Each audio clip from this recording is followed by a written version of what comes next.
on va commencer par ce sac-là. J'ai pas retiré tous les plastiques encore, j'ai déballé rapidement hier.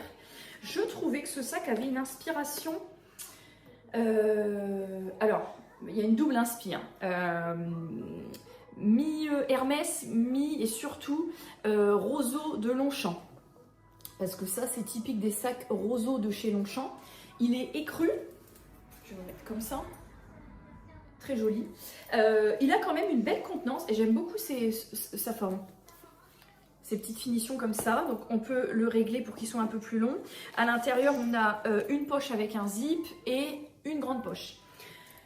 J'ai fait énormément de tri dans mes sacs, etc. Je voulais un petit sac clair parce que je n'en avais plus. Et je cherchais un petit sac pour aller avec une tenue parce qu'en fait, début août, on est invité à un mariage. C'est concours de circonstances parce que j'avais dit à monsieur j'adore les mariages mais bon nous on est déjà mariés donc nous c'est fait et dans notre entourage il n'y a personne qui se marie, donc moi qui adore les mariages, au-delà de faire les dossiers de mariage en mairie, j'adore assister à des cérémonies de mariage et il n'y en a jamais un seul qui se marie dans notre entourage. Qu'est-ce que tu veux? Elle veut sa casquette. Et donc là, c'est une collègue secrétaire de mairie que j'ai très peu côtoyée et vue. Que j'ai rencontré d'ailleurs physiquement une fois et en fait c'est elle qui a été embauchée lorsque je suis partie de ma seconde commune.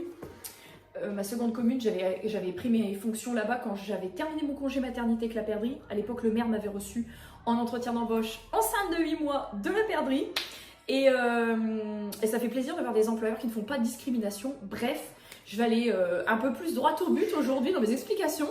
En gros, c'est celle qui a été embauchée après avoir fait sa formation de secrétaire de mairie et qui a pris ma succession là-bas, quelques temps après, ça s'est pas fait tout de suite. Moi je suis partie, j'avais pas de remplaçant à ce moment-là. Et donc voilà, bon, on a ce petit lien-là, mais enfin je l'ai vue une fois dans une autre collectivité où elle avait dépanné, là où Amélie, dont je vous parle souvent, est maintenant en poste. Donc en fait c'est un cercle, voilà, elle connaît plus Amélie que moi. Pour autant, j'ai été agréablement surprise d'avoir reçu l'invitation. Donc c'est mariage et baptême et le dress code, évidemment, elle le rappelle, mais ça me paraît être une évidence que de ne pas le rappeler. Pas de blanc, hormis pour la mariée, ça me paraît être logique. Et c'est mariage baptême, donc dress code, touche de terracotta ou de versoge. Donc les tenues, je vais les recevoir aujourd'hui, je vais vous les montrer et je voulais... donc la perdrix et moi, on part sur une robe terracotta. C'est pas comme si j'adorais pas le terracotta. Est-ce que ça se voit quelque part dans la maison? Je pense. Et monsieur, on part sur une chemise blanche. Parce que le terracotta, peut-être il achètera un Bermuda terracotta s'il fait chaud.